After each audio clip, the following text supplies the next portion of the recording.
I want a divorce. I can't take it anymore. At my words, James showed a look of surprise.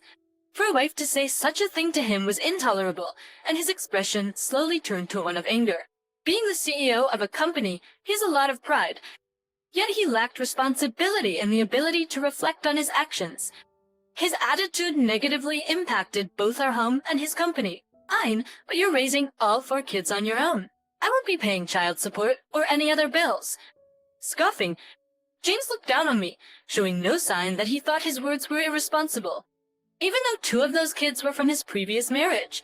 But it doesn't matter if they're biologically mine or not. All 4 of them are my precious children. All right. No matter how hard it might be, I was determined to raise them myself.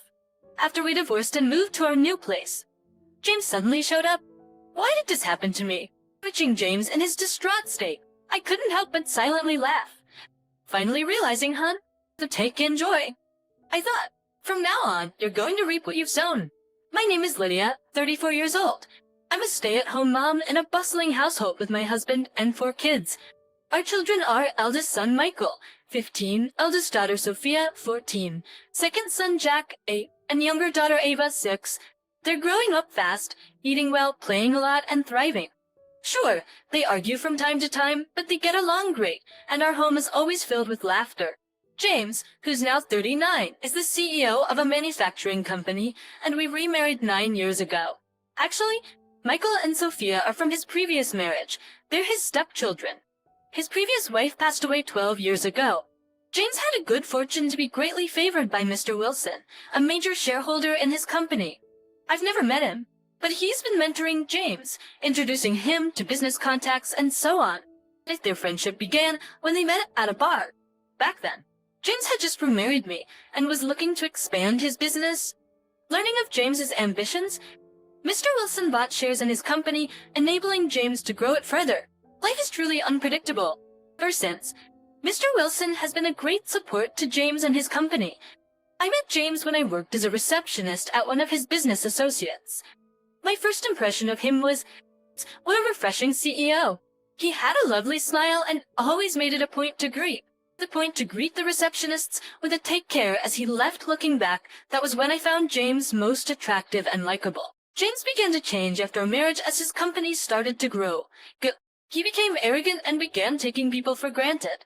This was evident both at home with me, doing all the household chores, and at his workplace with his employees. Stay-at-home moms have it easy, huh? You probably can nap in the afternoon, right? Excuse me? Preparing meals for 6, packing lunches for the kids, doing laundry twice a day, cleaning, shopping. Where in the world does he think I have any downtime? It's on top of that. James never helps around the house. Sophia is prepping for high school entrance exams, and Ava, being 6, still needs a lot of assistance. Michael comes home late from soccer practice every day, and Jack often asks for help with his homework. I wish James, being the father, would lend a hand. It sure would make things easier. I've told him several times that just bringing money home doesn't make you a father. What are you talking about? I'm exhausted from work, you know. That's why I'm providing enough money for the household, right? Just a little effort would help. Like helping Michael with his homework, or advising Sophia about her college applications. And when I get home, Michael's already asleep, isn't he? And as for Sophia, she'd probably find it easier to talk to her mother than her father. Fulfill your responsibilities as a mother, okay? You're the one not fulfilling your duties as a father. I slam the table in frustration. He spends his nights out drinking, and on his days off, he's playing golf. He can't blame work for coming home late, and he's not home on weekends because he's out having fun. Why don't you work then? I can stay at home if you want, but make sure you bring in the same amount of money. If you can't, then don't act so high and mighty. And yet he always blames everyone else. Lately, even the kids have started to avoid him, and don't even attempt to make conversation. But James probably hasn't even noticed, and I doubt he feels lonely. He felt like he couldn't care less about the family and the kids. And if you thought he'd be more committed to his job in return, that didn't seem to be the case either. Every evening, he'd just rant about his employees. Seriously, there's a lot of incompetent people these days. That's to which I responded, don't say things like that. If there really are that many people struggling, why not provide additional training or change the way you mentor them? Fred. James scowled deeply, shaking his head as if to say I didn't understand. Training costs both money and time. I can't spend resources on those who can't do their jobs. But in the long run, that investment will pay off for the company. After all, it's the people who keep the company running. I couldn't believe that a company that didn't value its workers could ever truly succeed. And also, I put the expansion project in the hands of the department head, and it ended up failing. So I demoted him. At James' words, I blurted out, "What?" in disbelief. I looked back at James' face. "That was your idea, wasn't it? You're the one who said the new project would definitely succeed." "Ew, stop it. He's the head of that department, not me. Regardless, you agreed to it, and it's not solely his fault, right? Every decision in the company is your responsibility as the CEO. That's what being a CEO is about. Don't act like you know about running a business when you don't." He'd always get defensive, refusing to listen to anyone's opinion or reflect on his actions. And eventually, even Mr. Wilson started to caution him. "Why is even Mr. Wilson on my case now? I haven't done anything wrong. It's all because of these incompetent people." Apparently, he had requested Mr. Wilson for additional funding by issuing new shares, but he was turned down. I heard he was told that the company could go under at this rate. It makes sense. Mr. Wilson isn't investing just for fun. No matter how fond he is of James, he's not going to blindly fund reckless ventures. James needs to reflect on his actions and rethink his management style, but he stopped listening to both me and Mr. Wilson. "Mom, look at this." One day, after returning from high school, Michael handed me his smartphone. On the screen was a video of James entering a hotel with a young woman, their arms linked together. He was coming home from practice and saw Dad walking with this young lady. I followed, and I was so filled with rage that tears began to flow. He fails in his responsibilities to the company as a father and as a husband. What a pitiful man. I knew it wasn't right to cry in front of my son, but the tears wouldn't stop. Michael kept patting my back in an attempt to comfort me. "I'm sorry, Michael. I might divorce your father." "That's fine. Tell him. It's your decision. But what about Sophia and me?" I looked up, realizing Michael, who had grown taller than me, was genuinely concerned. "That's silly boy." I stretched on my toes, ruffling Michael's hair. "If you guys are okay with it, of course you'll live with me." Looking down at me, Michael smiled happily. "We might have some financial troubles, but..." As I wiped away my tears, Michael interrupted. "That's okay. We'll manage." "Why do you think so?" "Because I know you won't abandon us." With a certain confidence, Michael smiled. Immediately, I hired a private investigator to gather evidence. It turned out the woman was an employee at James' company, and the two of them had been seen entering hotels multiple times. Anniversary a week passed, and I told the kids about my decision to divorce James. By that time, I had made up my mind, intending to get custody of the kids if they wished to live with me. James came home late again that night, without a hint of guilt. As he cheerfully began to remove his tie, I showed him the photos Michael had sent me. "I can't bear it anymore. We're getting a divorce." I laid out the evidence photos, and James looked shocked. Slowly, his expression turned to one of anger. I guessed his pride wouldn't let him accept being confronted this way by me. He scoffed. "Fine. You raised the 4 kids. Don't expect any child support or alimony." But that was already my intention. No matter the hardships, I decided to raise the kids myself. "Okay." I looked straight into James' eyes and nodded. I'd work as hard as needed for the kids. They'd be far better off with me than with such a man.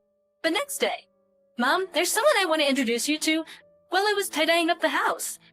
Michael and Sophia came home with an elderly man. He seemed to be about 70, introducing himself with a gentle smile. "It's a pleasure to meet you. Next 2 days. My name is Wilson." Wait, Mr. Wilson, as in yes, the major shareholder of James' company. "I appreciate all you've done for us." I puzzled by this unexpected introduction.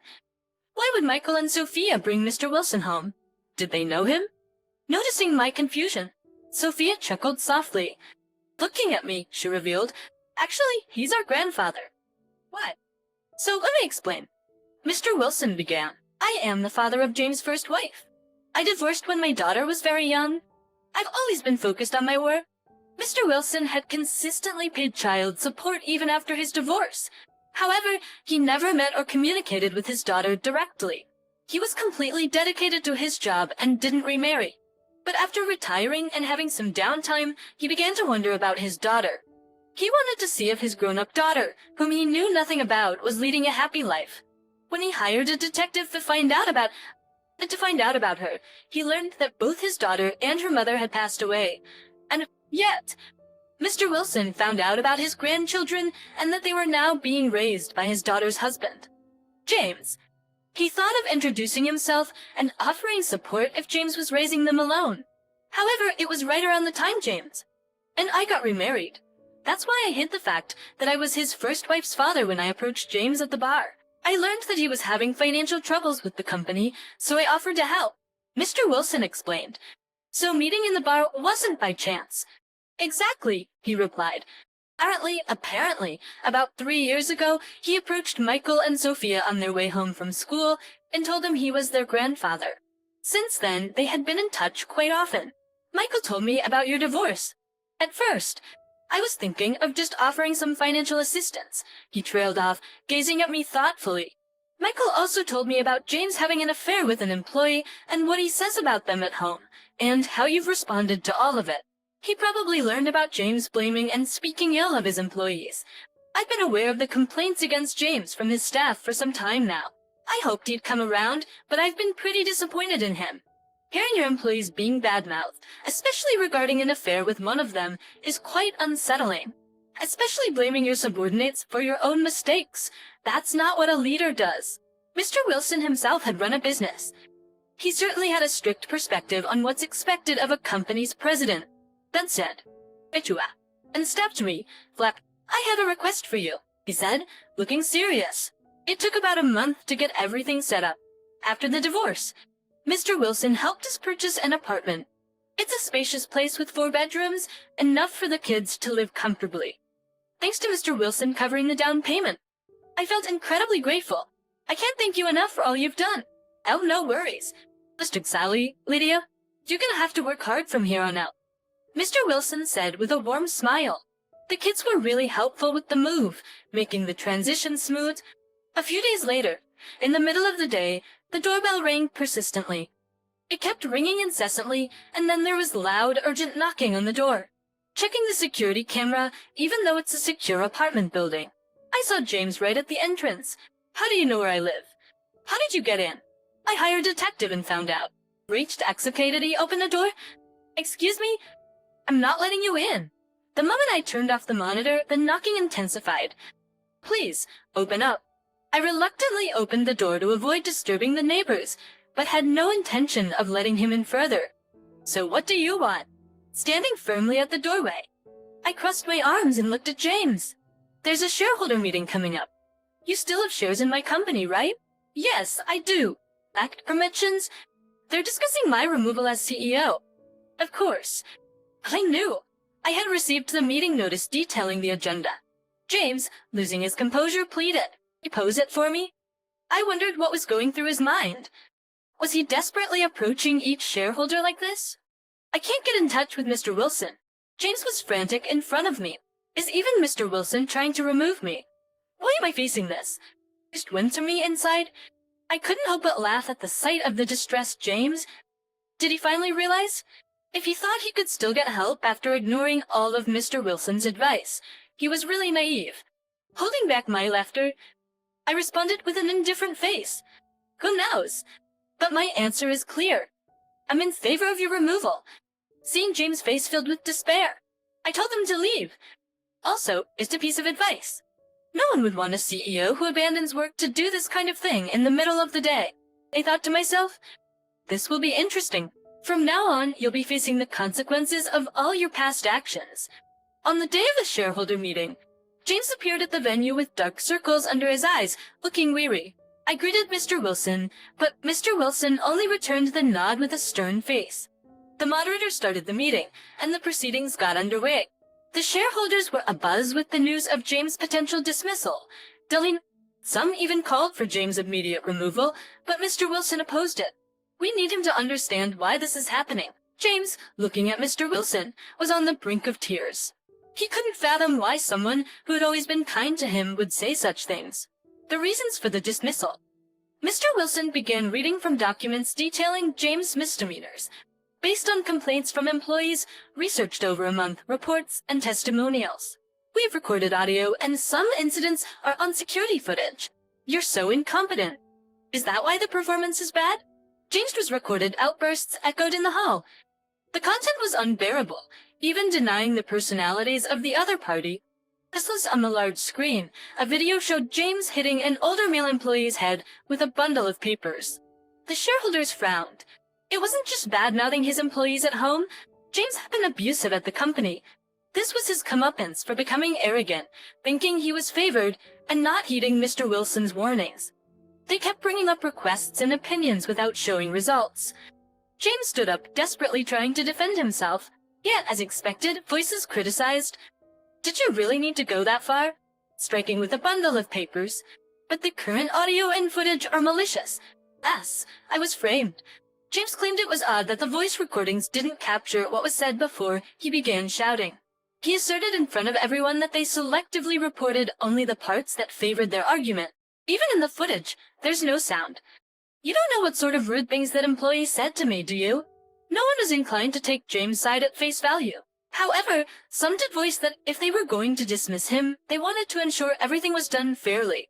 Looking at slightly relieved James, Mr. Wilson and I exchanged glances.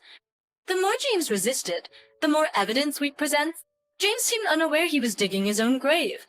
Let's hear from him then. The former head of the planning division spoke.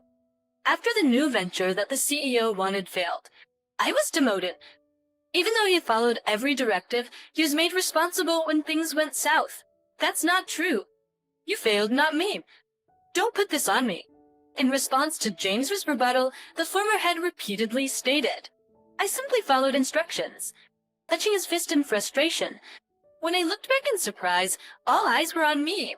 Lydia is the former wife of our CEO. Could you repeat here what you told him?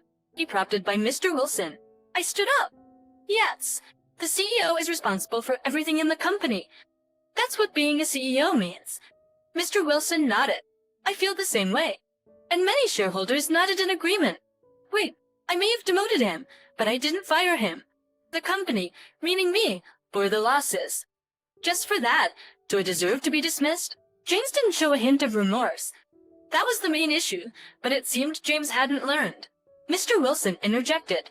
There's more. James exclaimed. There's more.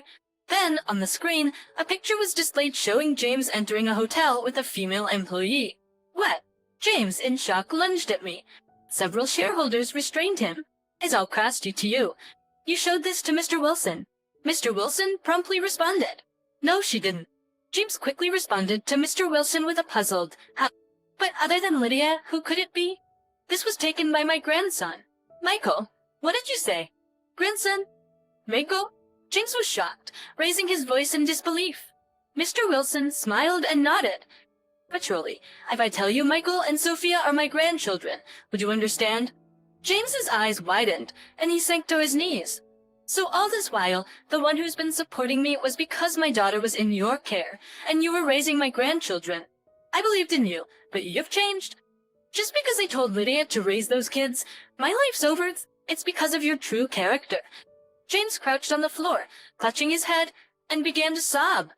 Now everyone, the woman in the photo that caused the CEO's divorce, is an employee of our company. This means the CEO made advances on an employee while he was still married, with his forehead still on the floor. James kept muttering, Stop it. Please stop. Do you think he's still fit to be the CEO?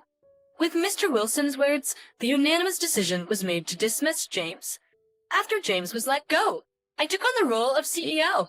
Mr. Wilson valued the suggestions I had made earlier, like training for those who can't keep up with the work and trying different mentoring techniques. He wanted to see me in a leadership role. Some other shareholders also took a liking to me, and with the help of the employees, I've been working hard as CEO. James and the woman he cheated with found it too awkward to stay and left the company. I demanded compensation, so James had to sell his house. Apparently, after being forced to leave the company and the revelation to her parents, the woman broke up with him, hurling insults.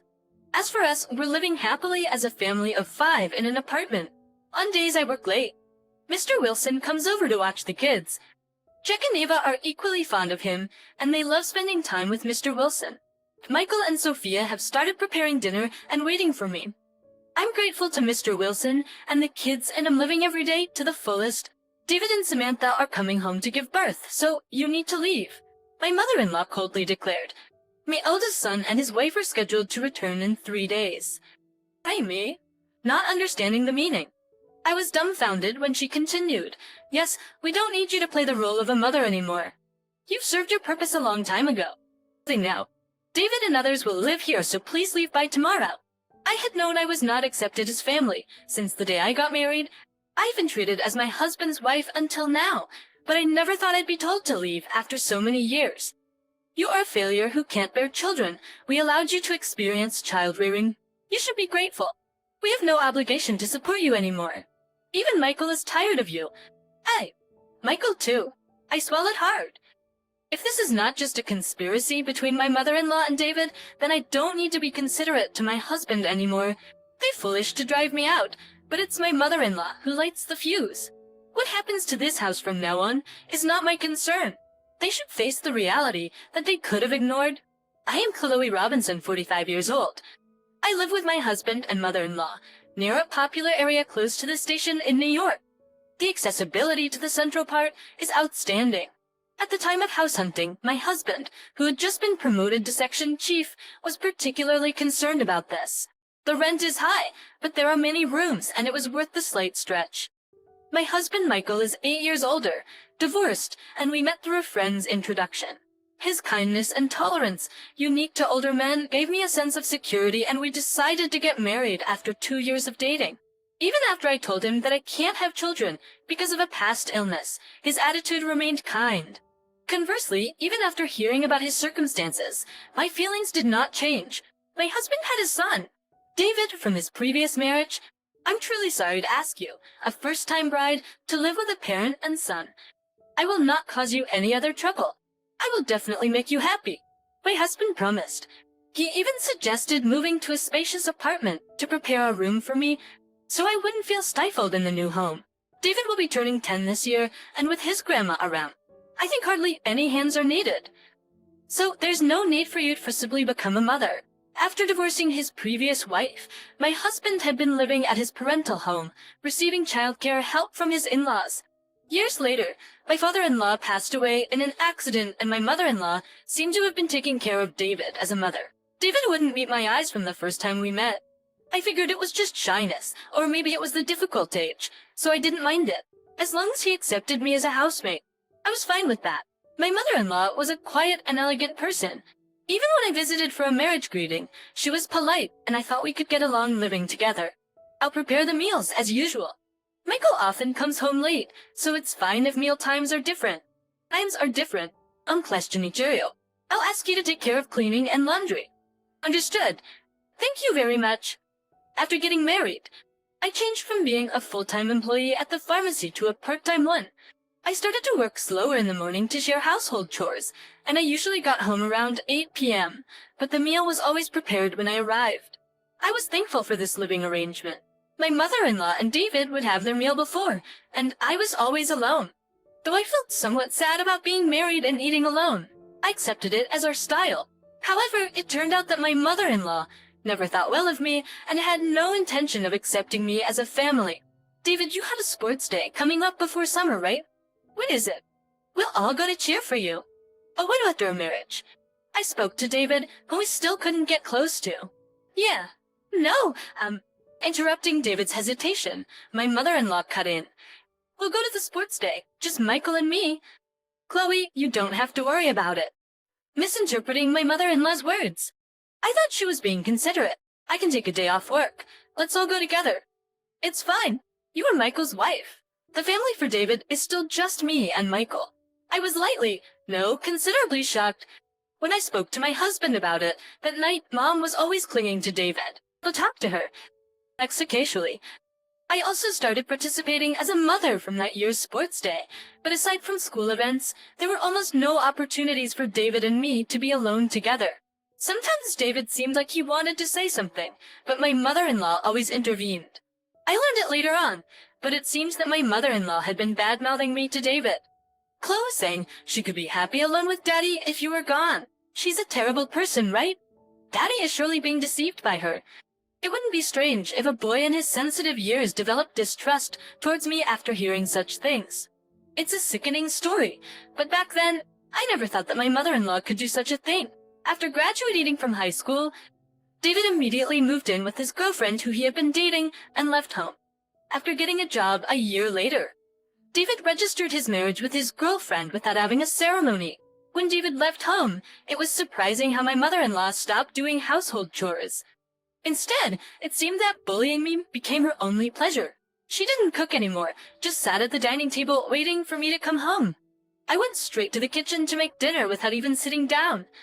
You really are inefficient. It's gonna take you till midnight at this rate. I'd always relied on my mother-in-law for meal preparation, and I was not good at cooking.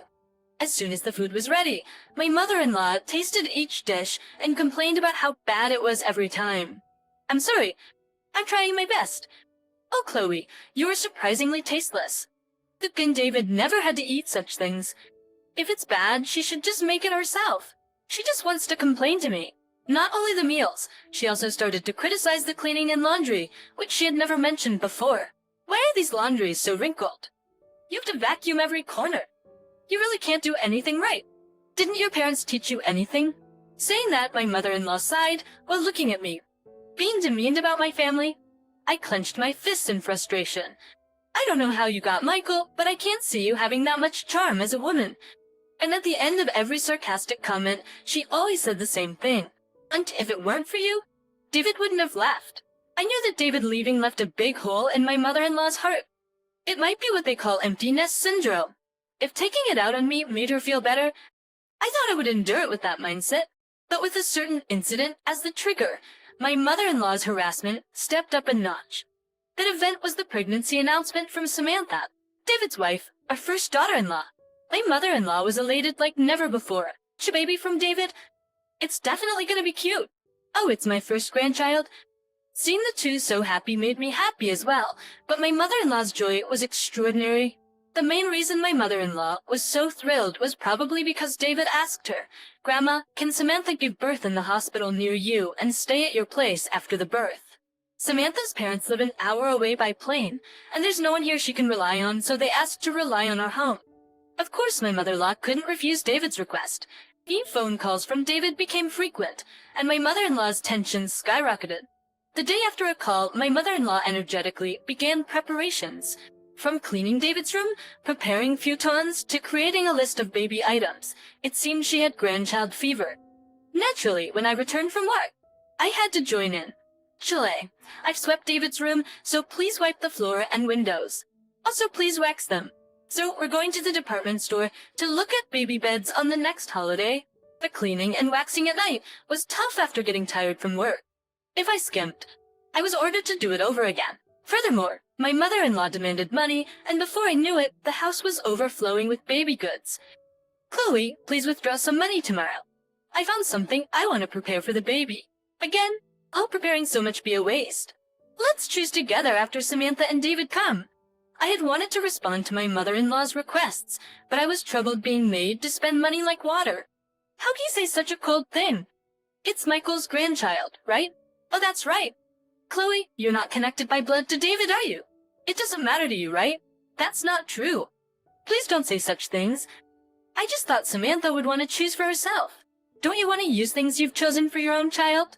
Perhaps because it was a sound argument, my mother-in-law glared at me sharply. I thought I had said too much, but it was too late.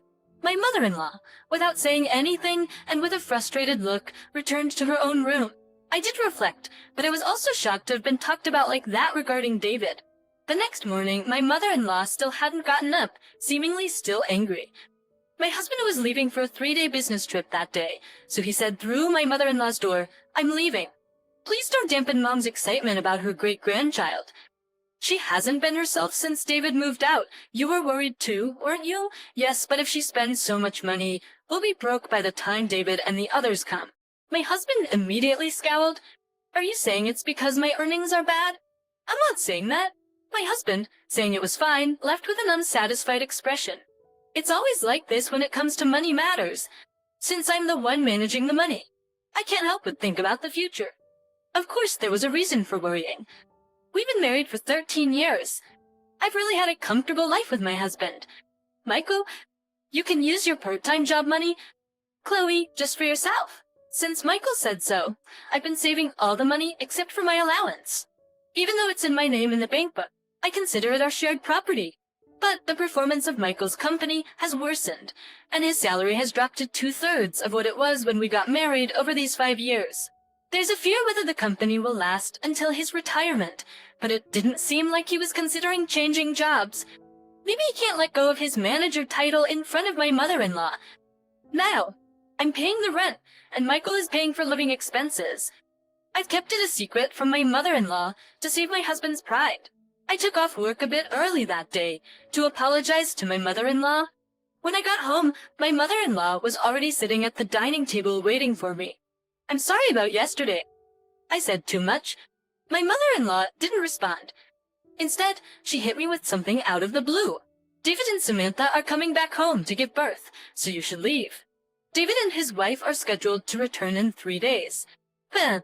Man, not understanding. I was dumbfounded. Yes, we don't need a mother role anymore. You've outlived your use a long time ago. From now on, David and the others will live here, so please leave by tomorrow. I knew I had not been accepted as a family member since we got married. I had been treated as my husband's wife until now, but I should have doubted it when David came home with us for the birth. We even let an incompetent, childless person like you have child-rearing experience. You should be thankful. We don't have an obligation to support you anymore. It seems like Michael is tired of you too. Michael too. Yes, isn't he probably getting along well with his new girlfriend by now? I swallowed hard. There's no way. Certainly, my relationship with my husband has been thinning lately. Was it a pitfall to think that it was limited to my husband? If you think about it, there was no business trip until a year ago. It's understood. I will dine out today. I grabbed my bag and staggeringly left the house, walking earnestly. I wanted to calm my heart that was greatly upset about my husband. While walking, I tried calling my husband's cell, even being told that by my mother-in-law. I still wanted to consult my husband. After calling multiple times without an answer, I called his company and was told he's on a break until the day after tomorrow. The credibility of what my mother-in-law said is increasing. Is he really traveling with a woman? Bad imagination surged, one after another, beating down my heart and tears came out. While walking staggeringly, a bar behind the station caught my eye. It was a shop that we often went to when we moved. I thought it still existed while I went through the curtain. Look'em. The master's expression clouded for a moment as our eyes met, and then he gave a slight nod. Does he remember me? Master, long time no see. It's been about 8 years. I used to come here often with my husband. Long time no see. I remember. Sure enough, I inadvertently smile. At the same time, I felt my heart loosen. May I have a beer and a combination of grilled chicken? Yes, the master has always been a man of few words, and that hasn't changed. I put my cell phone on the table, and the standby picture shined.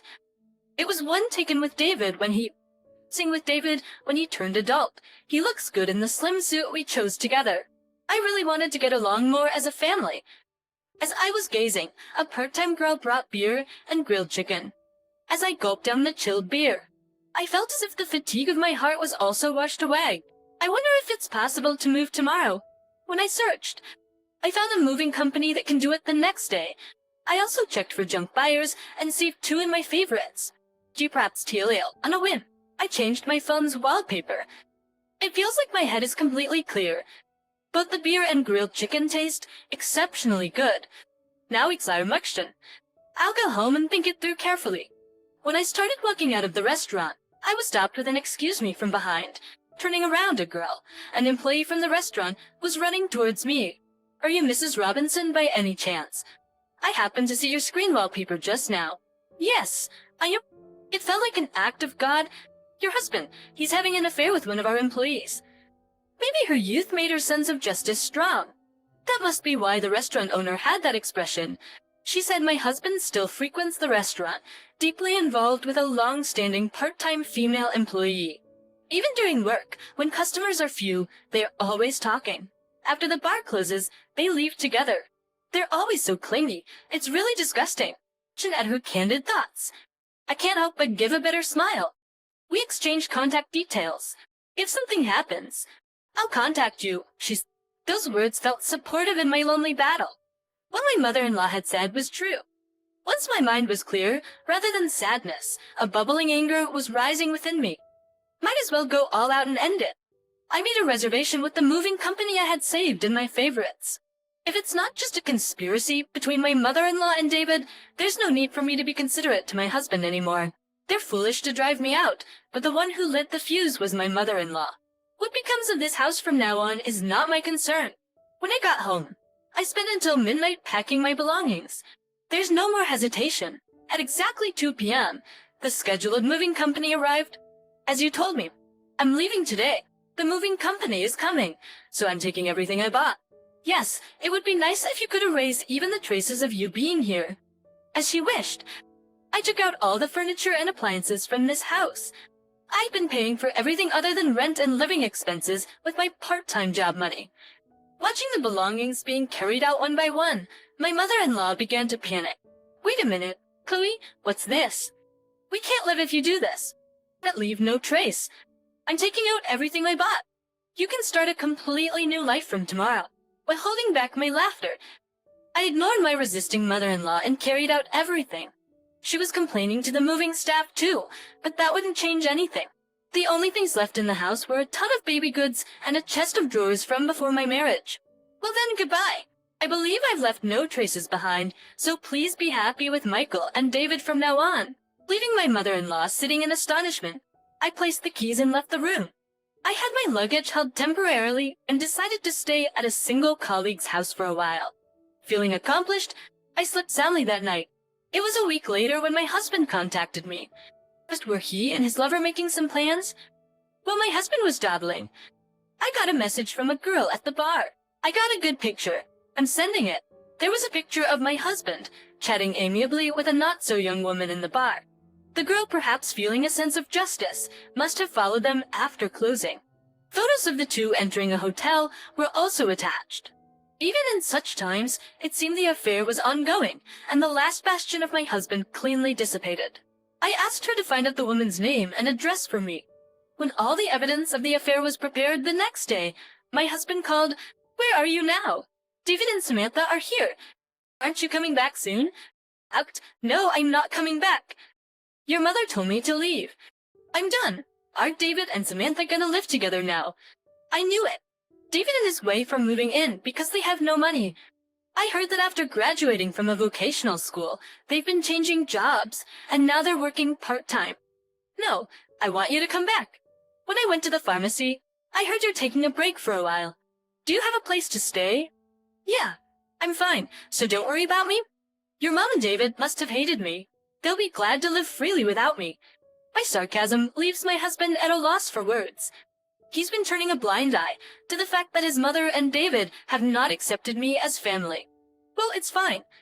I have something to talk about too, so I'll be back there once. Yes, I have to put the finishing touches for the sake of my future life. Please, I beg you, my husband replied in a slightly relieved voice. And later on, I returned to the house after a long time. There was some new furniture and home appliances in the house. When David and Samantha saw me, they greeted me with a nod, remaining seated on the sofa. As I sit down on a chair, my mother-in-law, sitting in front of me, glares at me with a scary face. The atmosphere is bad. I should do what I need to do and leave quickly. Thinking so, David opened his mouth. "What did you come here for?" "Took all the house stuff." "Are you a devil?" I sighed. "Took everything because I bought it. I wanted all traces of me to disappear, just as you wished. But that's weird, right? You're just working part-time at a pharmacy. There's no way you have that much money." It seems that my husband still hasn't talked to my mother-in-law. When I glanced at my husband, he began to speak as if giving in. For a little while now, Joe and I have been combining our earnings to get by. The Getty Suxo. Then the stuff you took out is ours too, right? Hard for words. I decided to speak on behalf of my husband. Hence, Michael's company is doing badly, and his salary has plummeted. So for the past 5 years, I've been making up the difference. My mother-in-law looked at him with surprise. W60T8s. I'm not just a part-timer. I'm a part-time pharmacist, and the hourly wage is quite good. Now I earn more than Michael. My husband awkwardly looked away at my words. My mother-in-law's eyes hurriedly darted between both of us. And from now on, David will have to pay the rent. You're living here, right? You've been taken care of enough. Now it's your turn to repay your grandmother, suddenly asked.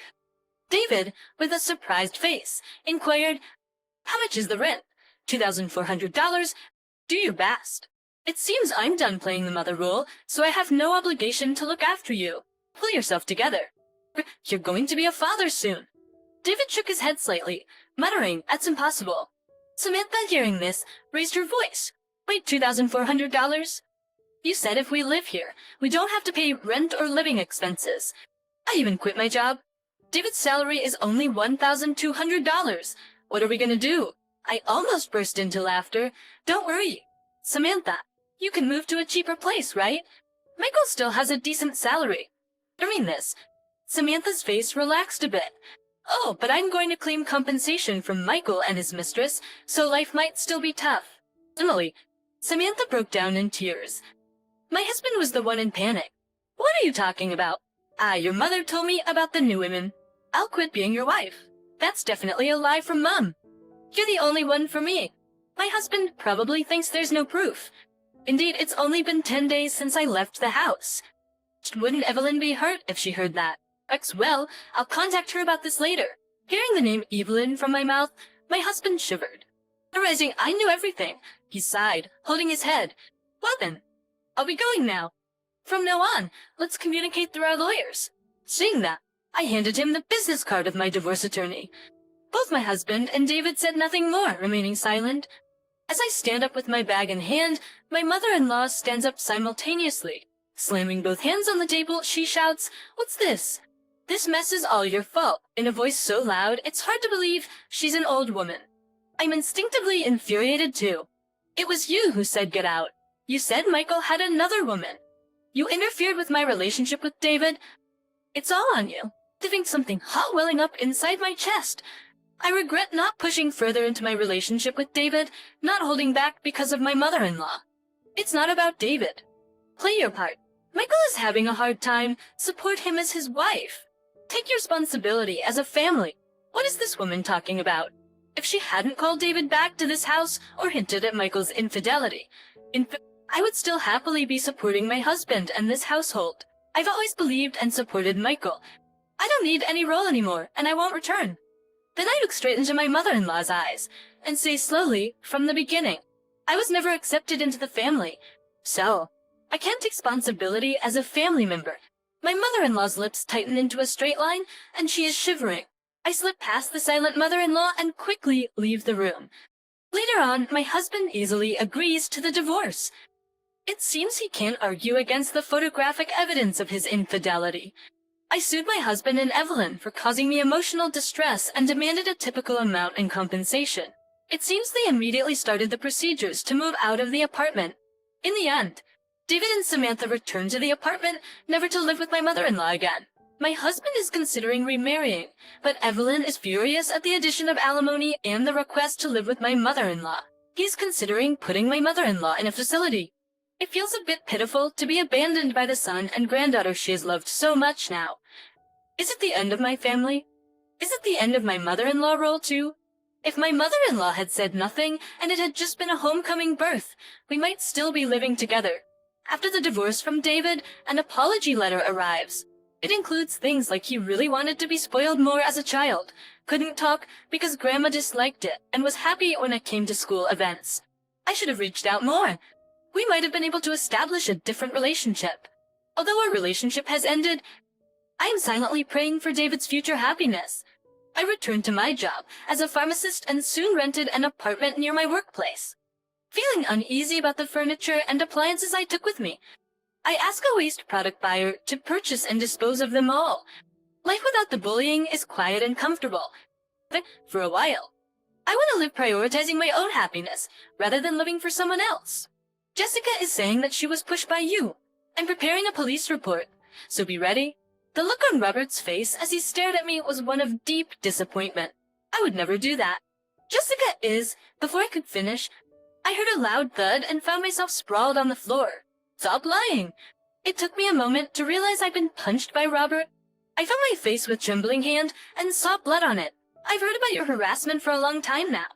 But Jessica always defended you. Tears welled up in Robert's eyes as he looked down at me. And yet, just because you didn't like her, you pushed her down the stairs.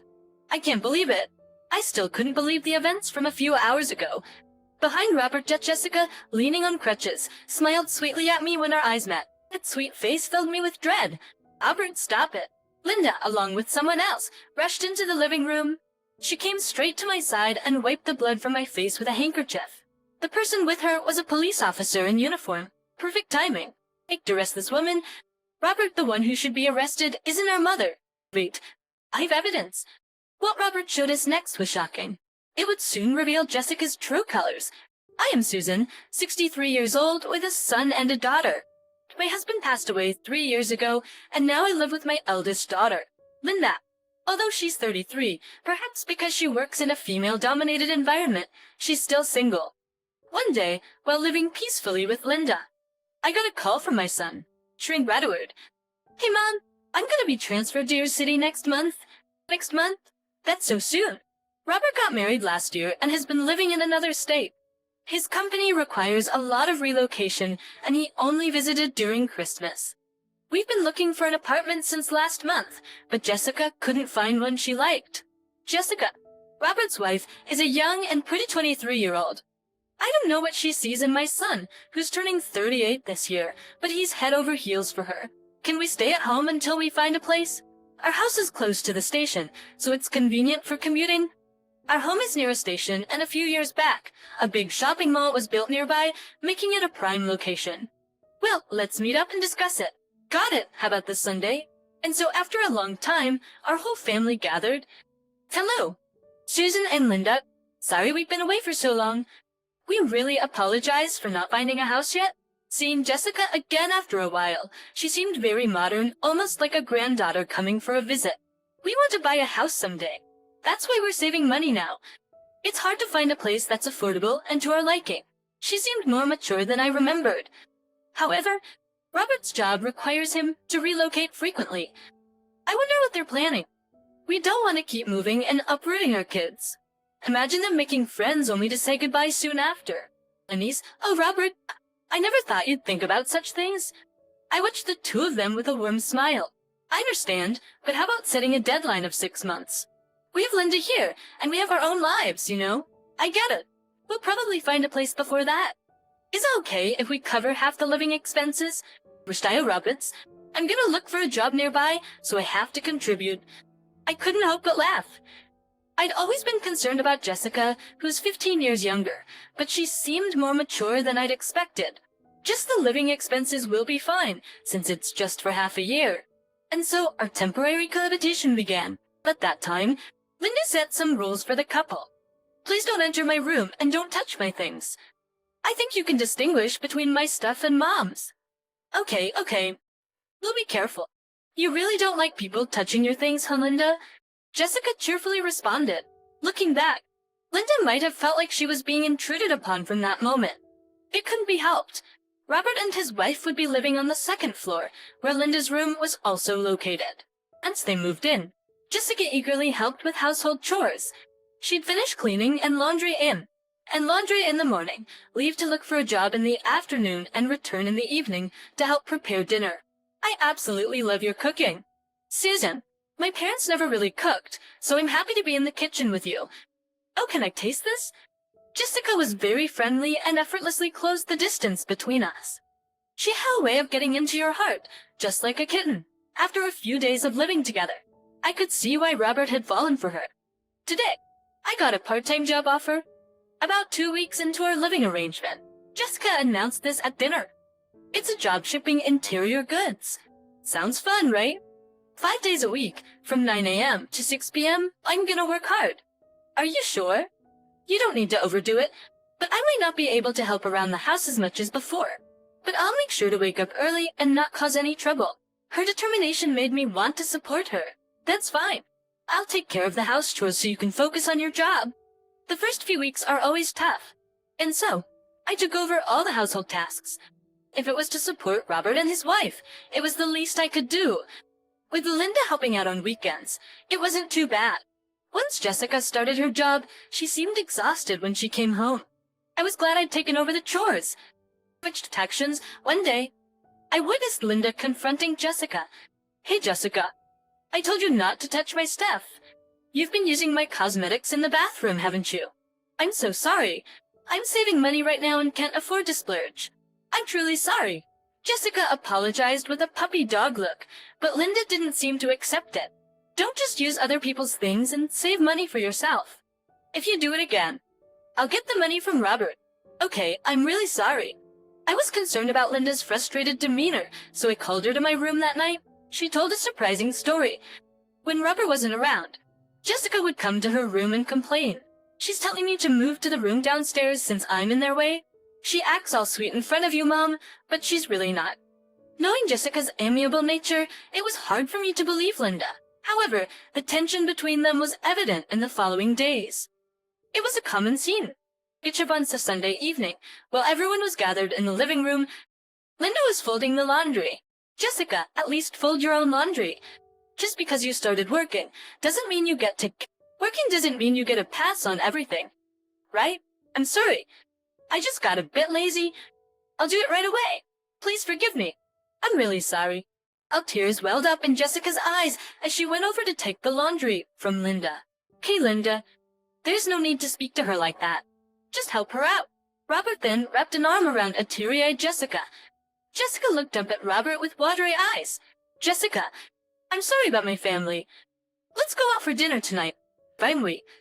Linda, if you bully Jessica, I won't let it go. Saying this, the two left the house. What's with them? Robert is just too soft on Jessica. Ugh, so infuriating. Mom, let's go out for dinner tonight too. Alright, but before that, I have something to discuss with you. Linda, I had secretly planted a voice recorder in Linda's room because I couldn't believe what she told me the other day. And what I heard was Jessica's harsh language, far worse than I'd imagined. And now there was this situation. I want you to live with your aunt for a while. I've already asked her. What? Mom, what are you talking about? I don't want to. What I have to? Please. Just until they move out. Perhaps Jessica was a lot more cunning than I thought. She intentionally angered Linda and played the victim in front of Robert. I didn't want Linda to be the villain in Jessica's narrative anymore. I want to protect you. Please, it's the biggest favor I'll ever ask of you. Maybe Linda sensed the urgency in my tone as she silently nodded. Despair was evident in her eyes. I hugged her and whispered, "We'll be back to our regular life soon." I needed to end this living situation soon. We were only 3 months away from the deadline of the living arrangement with Robert and Jessica. After Linda left, Jessica became even more relaxed at home. She didn't show me any of the attitude she had with Linda, and that confused me even more. It feels kind of lonely now that Linda is gone, doesn't it? Please think of me as your real daughter from now on. I think of you as my real mother, Jessica said with an innocent smile, but I felt mixed emotions. It sounded as if Linda would never come back. As days went by, Jessica began to act more and more spoiled, as if I really were her mother. Susan, I want to eat that tonight. Susan, can you iron this for me? Susan, let's go shopping together soon. To an outsider, we might have looked like a real mother and daughter. Once you let someone into your heart, it's hard to push them away for no reason. I continued living with Robert and his wife, feeling conflicted and uneasy. It's around that time, whenever Robert was late from work. Jessica also came home late, and occasionally she'd say things like, "Susan, can you lend me some money?" I started to hold back my thoughts more and more, thinking, it's only for a little longer. Linda would visit on Robert's days off. Sitting with her sipping tea, it felt as if we were still living together. I couldn't trust Jessica. After I moved out, I had a private investigator look into her. She's a big liar. What Linda told me was shocking. Jessica was working only 3 days a week, and the other 2 days, she was meeting a man. At least 2 men. In fact, it seemed more like they were giving her allowances rather than being romantic relationships. But Linda said seriously, Jessica has someone else she truly loves. She seems to be giving all her money to this main guy. For Jessica, Robert might just be someone who gives her pocket money. I can't believe it. I was in a strange state of shock and realization, but I couldn't forgive her for involving and hurting my precious family. I'll gather more evidence and then talk to Robert. I don't want Jessica to do as she pleases, and I don't want Robert to get hurt. Linda seemed to feel the same way as me.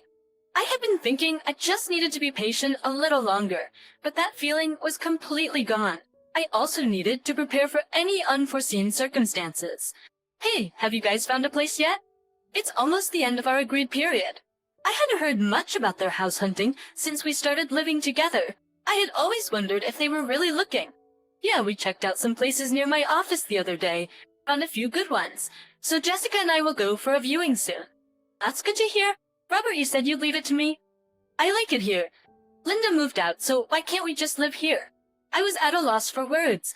Jessica hadn't been looking for a place after all. I have been putting up with her recent behavior, thinking it's only for a little while longer. No, you have to honor our agreement. The only reason I asked Linda to leave is because we agreed it would be temporary. I can't ask her to endure this any longer. Well, there's no place better than this one. She probably didn't expect me to refuse. For the first time, I saw a disgruntled expression on Jessica's face. We can't stay here, okay? Even if we have to pay a little more in rent. Robert was desperately trying to soothe her, but Jessica stormed off upstairs. Maybe this was the last straw, because a few days later, a disaster struck. That day, I was trying to carry laundry down from the balcony on the second floor. I had washed sheets and was holding a large pile. Don't be careful. Susan, I'll carry it down for you. Jessica, who had apparently come out of her room, offered to help. Oh, thank you. As I handed her the laundry, Jessica smiled slyly. Susan, I always get what I want, no matter what it takes. Excuse me? I thought I had managed both Linda and you. Such a pity. I was confused, not understanding what Jessica was getting at. In the next moment, Dong, Mom, stop it!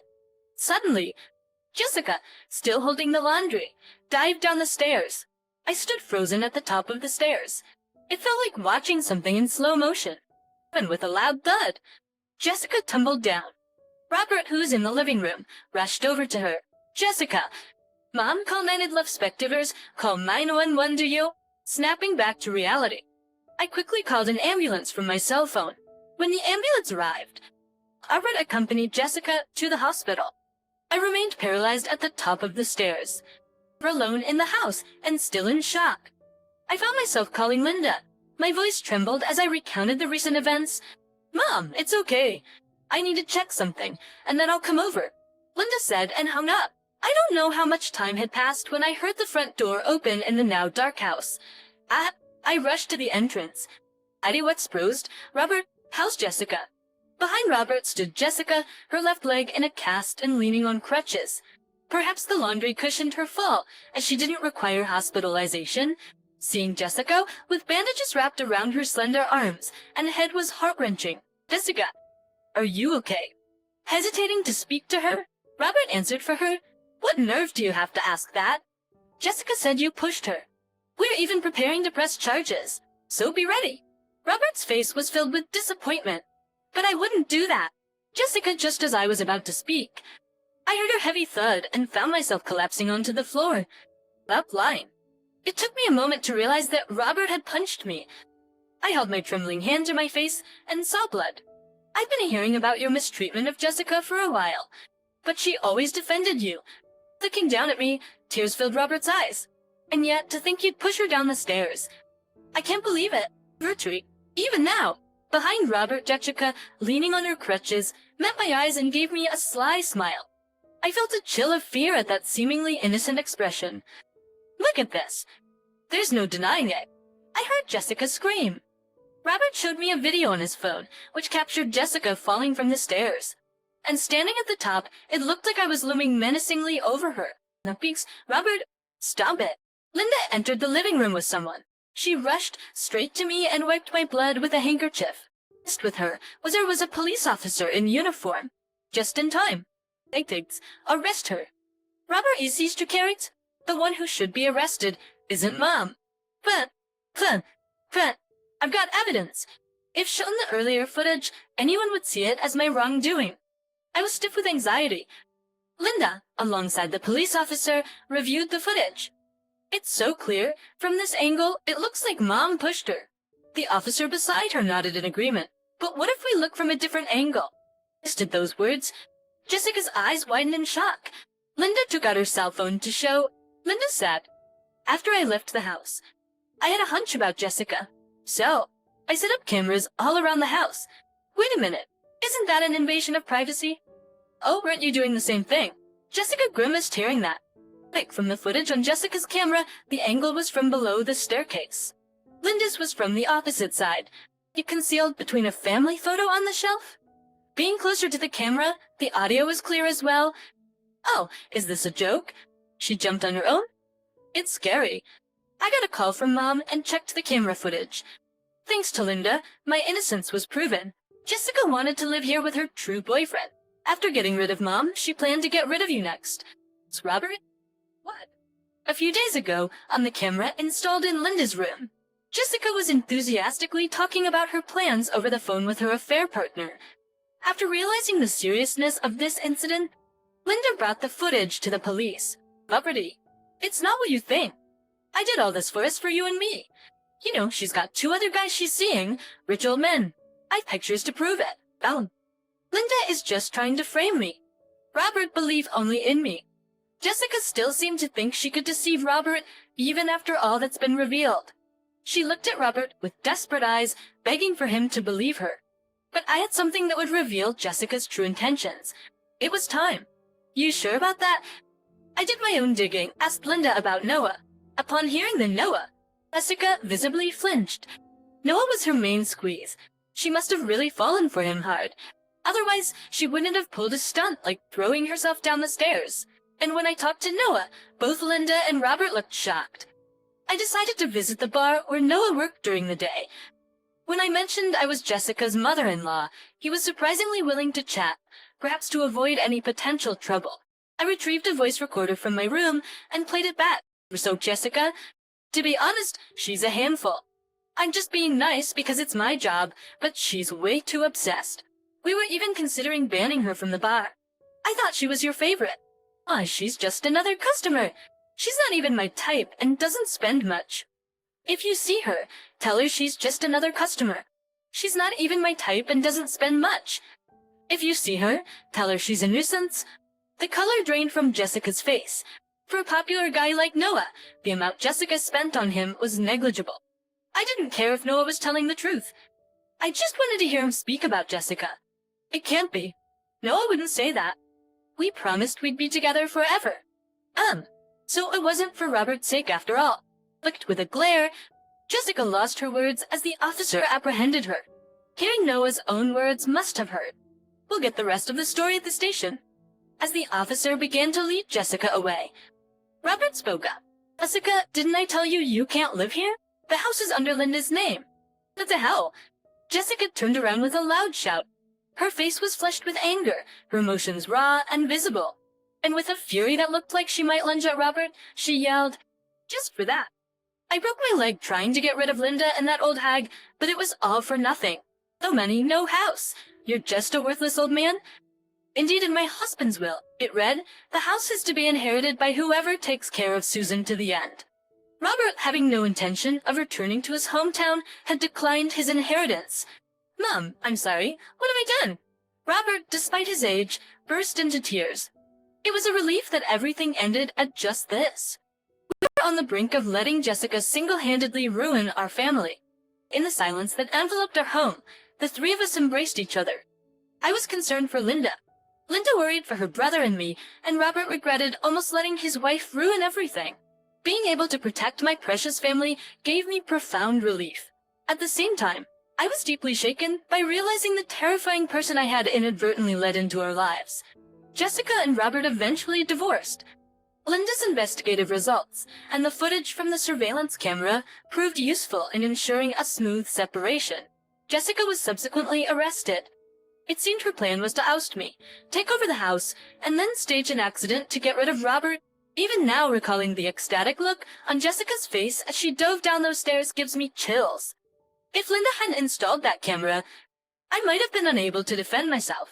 And there's no doubt in my mind that Jessica would have executed her subsequent plan. Her face at the time was filled with sheer madness. The 3 of us lived together for a while. A year later, Robert was transferred again. He said he'd had enough of marriage, but as a mother, I can't help but hope he finds a kind companion. Linda and I still live in that house, just the 2 of us. Well, I hope for Linda's marriage too. For now, I look forward to enjoying our peaceful life together. What have you done? Just apologize to Emily? Upon seeing me toss out the cake box that Emily had brought, John screamed as if he had gone mad. To an outsider, it might indeed seem as though I'd done something terrible. However, when I consider Emily's intentions behind bringing this cake, my actions might be justified. Well, then eat the cake. Then if he's complaining about me throwing it away, the cake inside must be delicious. Saying that, I picked up the cake box from the trash, grabbed a piece, and forcefully shoved it into John's mouth. The moment I thought he made a sound like he'd been kicked in the gut. John started shaking, his eyes rolling back. See? What did you put in this? I stared at the foul-mouthed John, trembling with anger. My name is Elise Johnson.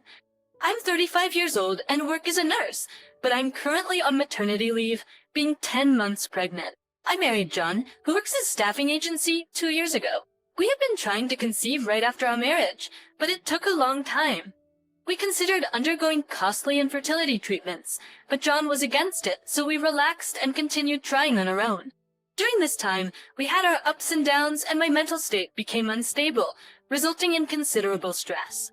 Being a nurse is a demanding job, and the challenges of conception nearly broke me multiple times. However, this year, we finally succeeded. So far, the baby has been developing well. Still, I've always been anemic, so doctors have told me to be careful. Fix anyway.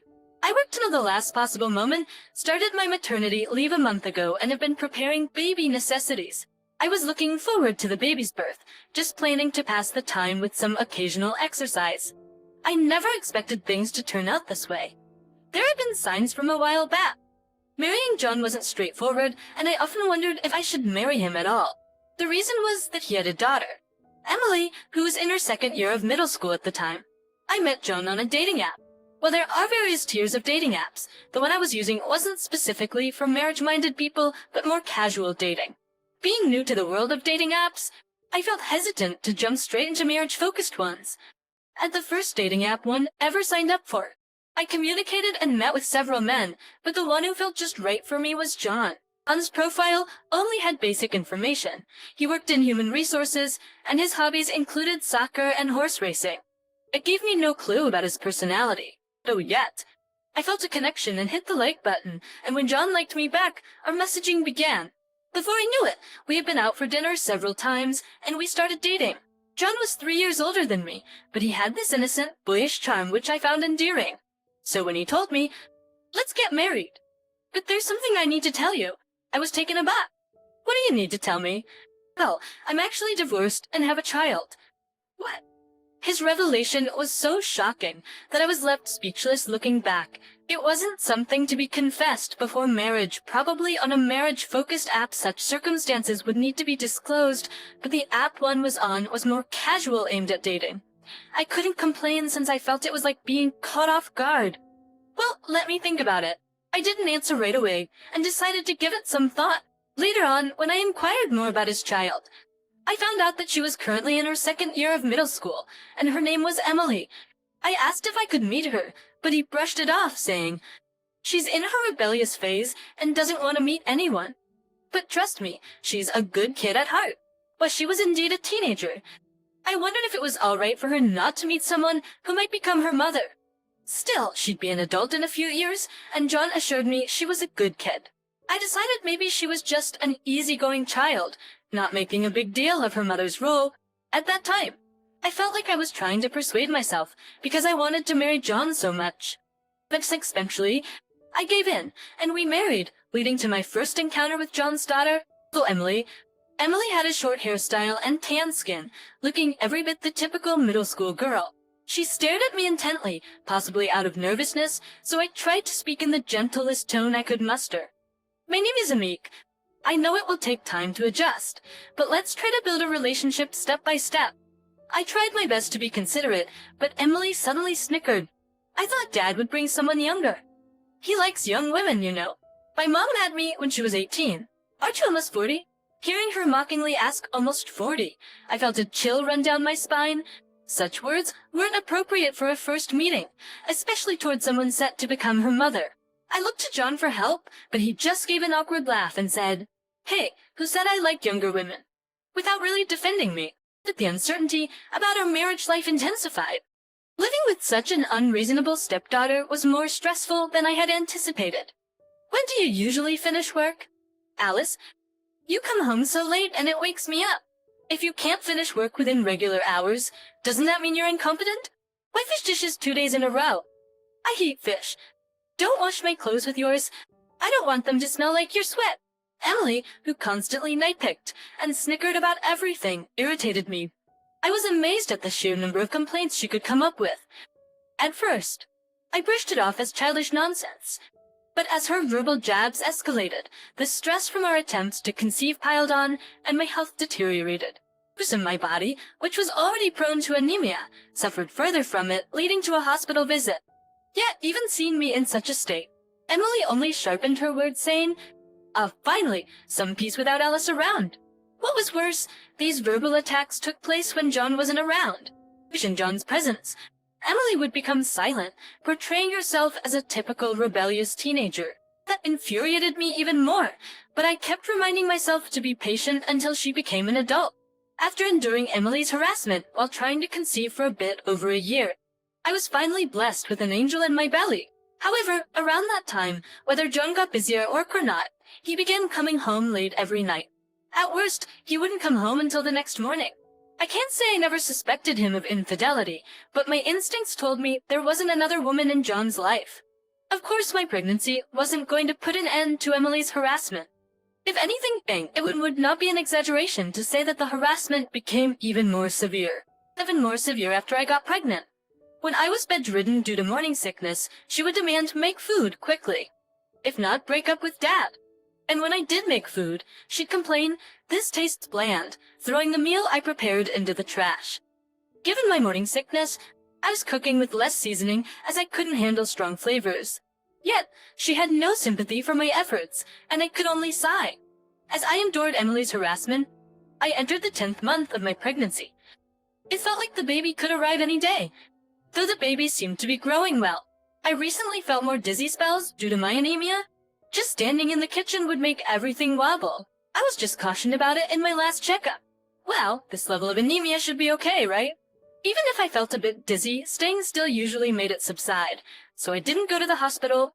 This negligence might have invited misfortune because one day, as I stepped out of the bathroom, I felt an unusual drain of color from my face. Oh, by the time I realized it, I collapsed and lost consciousness. Before blacking out, I saw Emily looking at me, smirking. Oh no, what's going to happen to me? Is the baby okay? Fear and anxiety raced through my heart as everything went black. When I came to, the first thing I saw was the white ceiling, and the familiar scent of disinfectant let me know I was in a hospital. Answer. Throw out, Mrs. Johnson. You're awake. I met the eyes of a nurse who had come to check on me, and she immediately addressed me. Yes. What happened to me? You fainted due to anemia? Your baby is fine. You are lucky to be at home, but you'll need to be hospitalized until you give birth. Some icy? It seemed I had collapsed due to anemia and had been urgently hospitalized. Emily probably called the ambulance, but the image of her smirking just before I passed out lingered in my mind. Still, being in the hospital felt safer than being at home, especially since I was so close to my due date. With John often coming home late these days, I would inevitably spend more time with Emily at home. If I had stayed home, I would have been continuously stressed until the birth. After the nurse said, "I'll come back later," and left, a mix of relief and anxiety left me feeling exhausted. I should rest for today. Though in the hospital room without Emily, I fell into a deep sleep. 5 days passed, and I grew accustomed to the hospital stay. The meals they provided were full of nutrients considering my anemia, and not having to do household chores was a physical relief. That being said, with my big belly, sleeping at night was uncomfortable, and every so often, the anemia would hit again, so I couldn't let my guard down like the nurse said. Yesterday, I got an unexpected call from a friend who was concerned about me. After some small talk, she told me something shocking. She seemed to have called just to share this news. Could that really be? I kept mulling over my friend's words and looking back on my life. And even after hanging up, my heart raced. I barely slept last night. Today, as I was reading in my room, the door opened. I thought it was a nurse, but to my surprise, it was Emily. I was feeling better. Alice? She came in with an oddly cheerful voice. I was taken aback. Is she here to visit? It was the first time Emily visited the hospital, and John hadn't shown up yet. Of course. I reached out, but he didn't reply, perhaps due to his busy schedule. Seeing Emily behaving differently, I replied hesitantly, "Yes, I am. Thanks for calling the ambulance for me." Usually, she's quite rude, but since she saved my life, I felt the need to express gratitude. "I didn't really do it for you. I just didn't want to leave you lying there in front of me. But maybe I should have. Nobody would miss you anyway." Emily was back with her usual snark. Actually, she seemed even more spiteful than usual. "But anyway, since you're okay now, I brought this." She handed me a small cake box. "But you're giving this to me?" "Yeah, a get-well gift." Emily smirked again, making me suspicious as I stared at the cake box. As I was pondering, the door opened once more, and this time it was John. "You're late, Dad. Sorry, just had to use the restroom." John, scratching his head, noticed the cake box in my hands as he entered. "You're back. It's been a while. Work's been hectic, and I've been going out with the boss for drinks a lot lately." I felt uneasy as John offered unsolicited excuses. "It's fine. I understand work gets busy. As long as you understand. Anyway, did Emily give you that cake?" "Yeah. I just bought it." Emily puffed her chest out proudly. Seeing John and Emily exchange meaningful glances, I felt they were up to something. "We eat the cake." "Alice? If you don't, it'll go bad." Seeing John rush me to eat the cake, I threw the entire cake box in the trash. "How could you?" Raced to apologize to Emily. Seeing me toss the cake Emily brought into the trash, John let out a scream as if he'd gone mad. From an outsider's perspective, it might seem like I'd done something awful. But when I thought of the scheme behind Emily bringing that cake, it seemed like the only logical reaction. Well then, he ate the cake. If he's so upset about me tossing it, it must be a delicious cake. Saying this, I forcefully grabbed a piece from the trash and shoved it into John's mouth. Guy. The sound he made was as if he'd been punched in the stomach, and immediately after, John's eyes rolled back and he started to shake. "See? I knew it! What on earth did she put in it?" I glared at the nearly frothing John, shaking with anger. "Dad? What the hell?" Alice was? Emily, who had seen everything, rushed over to shake him. "Dad, are you okay?" "Yeah, it's just, it tasted horrible." It seems John had fainted from the shockingly bad taste. I shivered, thinking about how I could have reacted if I'd eaten it. Thank goodness. Alice, that was awful. So why did you make Dad eat it?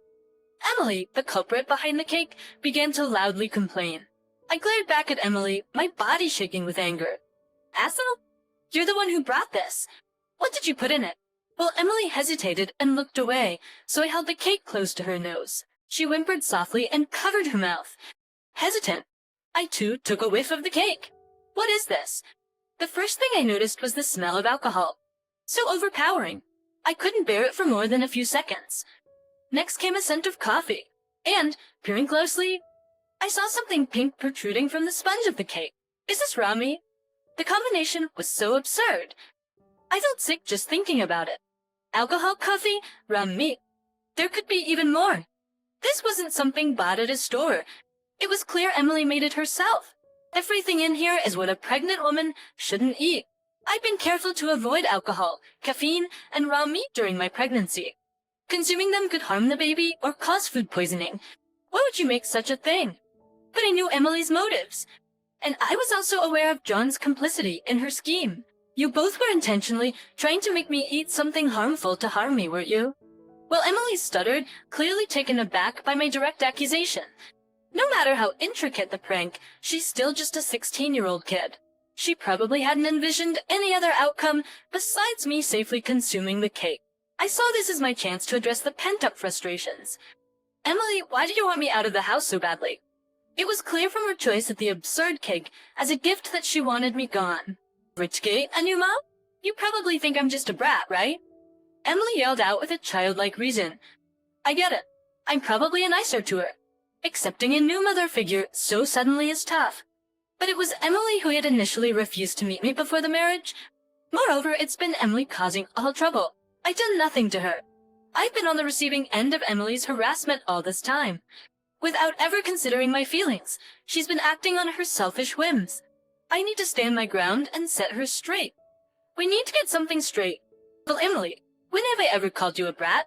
If you feel that way, isn't it because of your own actions towards me? You can't just switch the narrative and play the victim here. What do you know? Even Dad doesn't like you. And in a defiant move, Emily tried using John as his shield. John looked utterly drained after eating the cake. I turned to John, having something pressing to discuss. So I heard you got fired from your job? What? How do you backline? How do you... John flinched at my words, hearing the word fired. Emily shot a surprised look at him. Wait, I got a call from a friend yesterday. We hadn't spoken in a while, and she told me she works at the same company as John. Her name's Matt Young. Young, the manager. John murmured, Yes, Manager Young told me you embezzled company funds and got fired. I thought you were coming home late because of work. But were you out gambling every night, trying to make some quick money, and losing it all instead? Your monthly payments seemed like a regular salary, but were they just loans? Were you planning to get life insurance money from my death?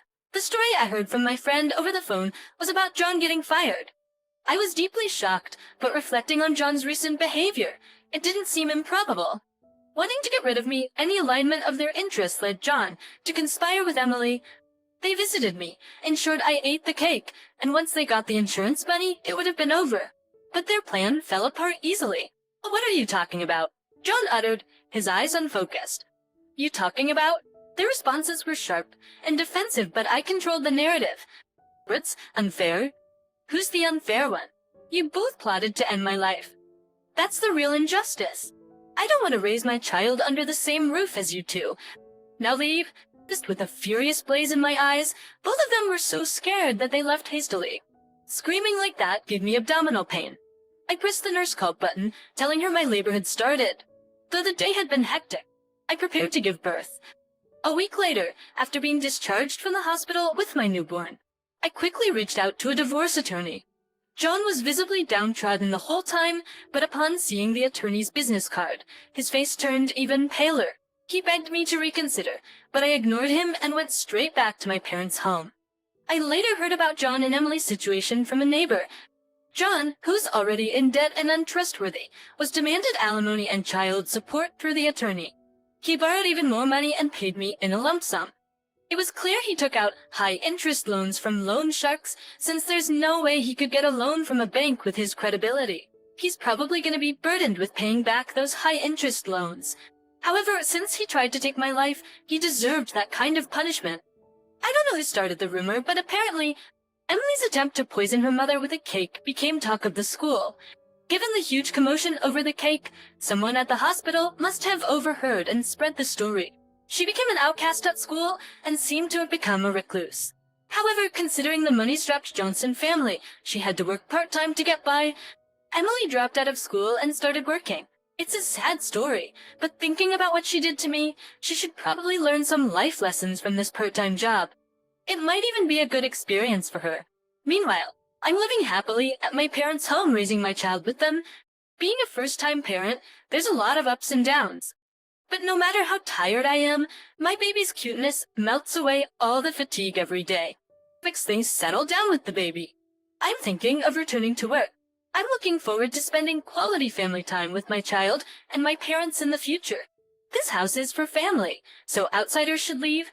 My mother-in-law made sure to speak slowly and clearly so that even someone like me, with my lack of comprehension, could understand. Amy burst into laughter, unable to hold back, and lured by her laughter, my mother-in-law joined in. The moment my father passed away, my in-laws wasted no time in coming to take over our luxury apartment, amidst their laughter. I hung my head low. I could feel my shoulders drooping as I realized the weight of my father's absence. I feel my shoulders shaking, perhaps feeling pity for my miserable state. Ken spoke to me gently. Come on, don't be so down. You've done your part for your dad. You have no regrets left, right?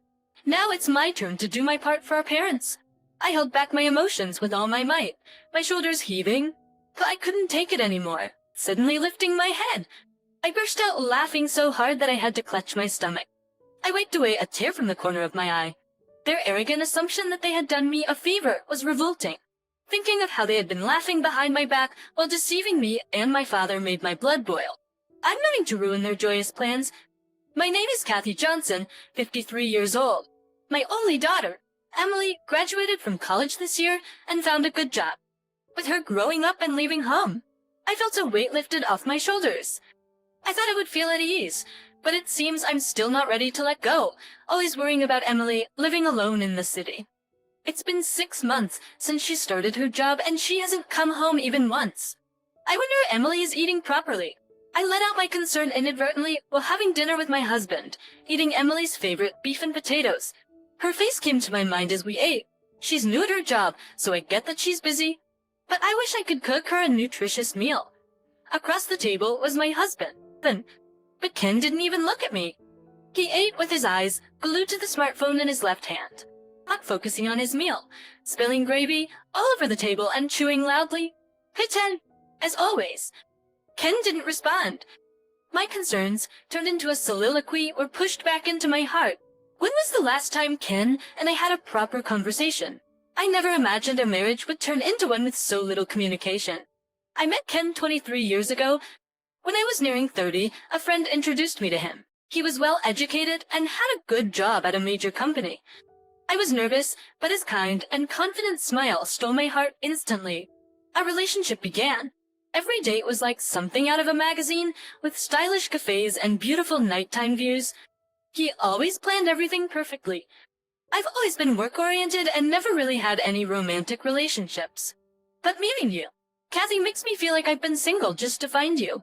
I know you're my destiny. Hipster and cheesy lines like that sounded good coming from him with his handsome features. He was like a prince, always expressing his love for me. But I was no princess. I was just an average office worker. I started to feel insecure, wondering if we were really a good match. While grappling with such worries, I received an unexpected proposal from Ken. We had only been seeing each other for 2 months. Although I should have been jumping for joy, I couldn't muster a yes. Taking a leap of faith, I voiced my anxieties. He held me tight and whispered into my ear, "You don't need any extra feelings for marriage. I just want you, Kathy." And so we got married. I felt as though I'd become the happiest woman in the world. That feeling lasted until the morning after the wedding, when we began our life as a married couple. "Hey, Cappy, are you telling me to eat this?" Just laying out breakfast. Ben's face darkened. I had no clue why he looked so displeased.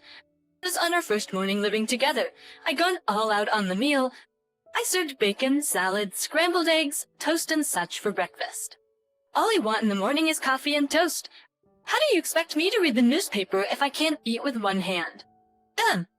I get it now. You like to start your day with a leisurely, inefficient meal. Hey, figures, this wasn't the Ken who had exchanged vows with me just the day before.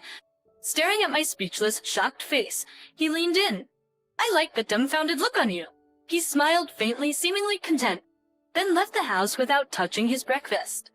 All I could do was stand still, staring at the untouched food. I'd taken the day off, planning to tidy up our new home. But after this morning's blow, both my body and mind refused to cooperate. Around 9, and the doorbell rang. The moment I opened the door, my mother-in-law and sister-in-law, Emmy, entered without even greeting me. "It taping customers. I heard you tried to butter Ken up with that breakfast this morning." "Too bad. Ken isn't some simpleton who'll bend to your will if you feed him. You and Ken were mismatched. We took you in, so show some gratitude." She heavily sat on a chair. "Come on, make some tea. You should know to serve without being told." I hurriedly made tea and offered it to them. After a sip, she chuckled. "Hey, it's bland. I'll believe someone who used to serve tea at an office can't even make a decent cup." She and he noisily sipped on their hot tea. I wonder if Ken is really okay with someone like her. Well, she's probably just right for him as a wife. For some reason, Ken seems to like Kathy. While their cryptic words niggled at me, I couldn't say a thing in front of my husband's family. Emmy, for all her comments, was a single homebody obsessed with pop idols. She'd just recently quit her part-time job at a supermarket. She had no place judging me. But my dream of a sweet honeymoon period was shattered. My husband looked down on me, and my mother-in-law and Amy would frequently make sarcastic remarks. This wasn't what I had signed up for. Though troubled, I couldn't imagine suggesting a divorce right after marriage. Then, 6 months later, I became pregnant and gave birth to Emily. After that, the overt snide remarks from my in-laws decreased. It's not that they suddenly had a change of heart or didn't want to criticize me in front of a young child. They simply became obsessed with popular TV shows from Korea. Apparently, they're now both busy watching dramas all day, and even travel for fan events. Thankfully, that meant I and my daughter were out of their sights. While I wished Emily could experience more love from her grandmother, the distance helped maintain some semblance of peace in our household. As for Ken, he seemed satisfied as long as I understood his routine and supported him devotedly. Time flew, and before I realized it, we had been married for 23 years. While it hasn't been the happiest journey, we led a life without significant upheavals. I thought our days would just pass by quietly, without any major events. However, an unbelievable statement came from Ken's mouth. Should we move in together? It had been a while since I heard Ken's voice, and for a moment, I wondered if I was hearing things. Wait, I could feel the color draining from my face. With his mom? But that wasn't it. Your father? He's rebuilding his house, right? I thought we could move in together while he's at it. Ken explained. Actually, a few days ago, I talked to Ken about my father's living situation. He seemed indifferent at the time, but it appears he was listening. You mentioned the house was getting old, right? Building a new one in his 80s. That's gotta be a joke, but I guess that's just an excuse. He probably wants to have you close by since your mother-in-law passed away years ago. Living alone must be hard for him at his age. The unexpected turn of events left me baffled. But I want to live in a condo, not a house, Ken continued. It's gonna be us living there long term, not your dad. So, in exchange for moving in together, I'd like this one little indulgence. Without mocking my stunned expression, Ken spoke gently. Next, you perfecting Patrides, I'm worried about you. Kathy, you cared too much about Emily? Now that she's grown up, you should start your second chapter. Changing environments can brighten your mood. Thank you. I realized that behind his stoic demeanor, he genuinely cared for me. Some tears welled up in my eyes. I immediately discussed the idea of living together with my father, who was overjoyed. Once we decided, Ken acted quickly. He seemed to have already picked out a brand new high-rise condo. I was surprised. No matter how good Ken's job at a big corporation was, affording a high-rise was astonishing. I wasn't privy to her financial situation, only receiving a monthly allowance, but when I checked the condo's selling price, I felt dizzy. Emily has moved out. Why stay in a family-oriented condo? This is gonna be our forever home. We can splurge a little. Ken reasoned. Unbeknownst to me, the discussions with my father had advanced, and he had already given his consent.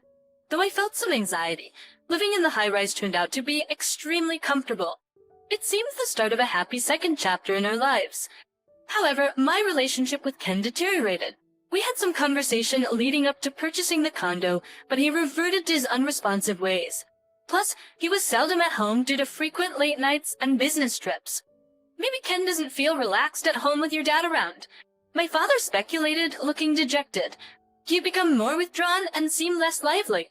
Dad, what about the social dance and karaoke groups you used to attend? You haven't been since we moved, right? I quit those, he replied. Well, just because. Being with you is enough for me. With his hobbies gone?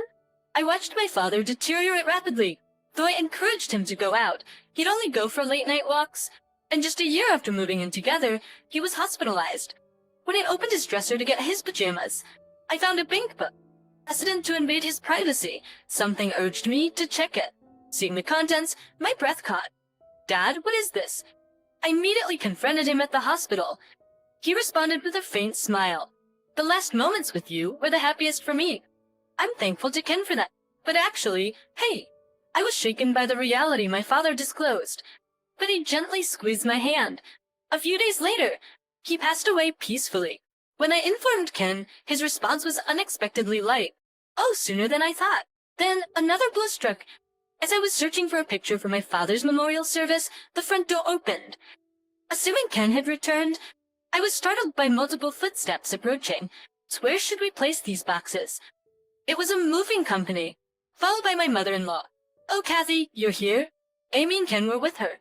Boxes kept coming in. What's with all these boxes? I asked in surprise. You can't tell? Maybe those office jobs really don't require brains. Amy and I are moving in, my mother-in-law declared. Amy and her mother exchanged glances and smirked, seemingly on purpose.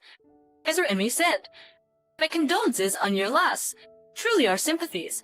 So sorry to be so direct, but Kathy, you should leave now. I furrowed my brows, and Ken, but Kathy, you should leave now. What? I furrowed my brows, and Ken, who had been silent, chuckled. Kathy just doesn't get it. Someone spell it out for her. His mother then slowly and clearly said, "We're family, so outsiders should leave." Amy was covering her mouth, her face turning red, trying not to laugh. But unable to hold it in any longer, she burst into laughter, and her mother joined in. "Now that the bothersome old man is gone, this house belongs to us." Amid their laughter, I was the only one looking down, shaking, seeing my misery. Deacon gently said, "Hey, don't be so down. You've done your part for your father. Nothing left to regret.